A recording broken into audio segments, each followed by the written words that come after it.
maka dia akan selalu diawali dengan melakukan tes Stephen. Dulu awal-awalnya menggunakan pencil and paper test. Sekarang sejak 3-4 tahun yang lalu kita sudah menggunakan fingerprint. Jadi mulai ada perbaikan.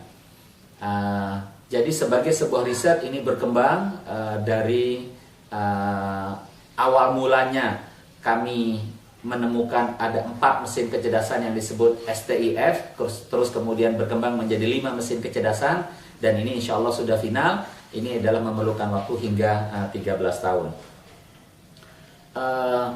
Tadi bahwa Stephen ini sangat aplikatif dan bisa diimplementasikan dalam semua bidang. Saya ambil contoh misalnya manfaat tes Stephen ini berkaitan dengan pendidikan. Kalau kita punya anak kita ini mau disekolahin, maka yang pertama kali kita harus memutuskan ini anak ini mau disekolahkan di sekolah umum, di sekolah alam, ataupun di sekolah khusus, katakanlah misalnya sebagai contoh. Maka kalau menggunakan kerangka Stephen menjadi lebih mudah.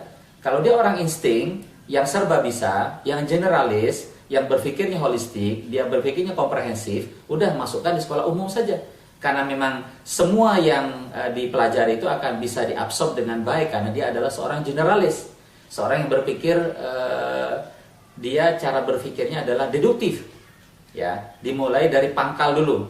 Nah, sedangkan kemudian kalau yang lainnya di luar insting, terutama kalau dia yang berada di sebelah kanan seperti orang intuiting dan feeling, dia ada di sekolah alam lebih bagus karena dia memerlukan ruangan kelas yang justru tidak ada boundary-nya, tidak ada batasnya, merupakan hamparan, sehingga dia bisa langsung berinteraksi dengan sesuatu yang tanpa pembatas berada di luar.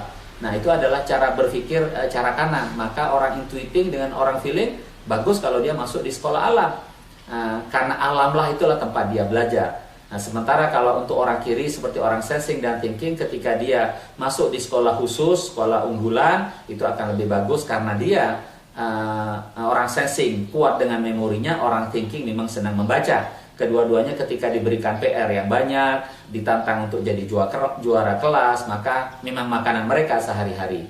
Nah, jadi ini sebagai contoh.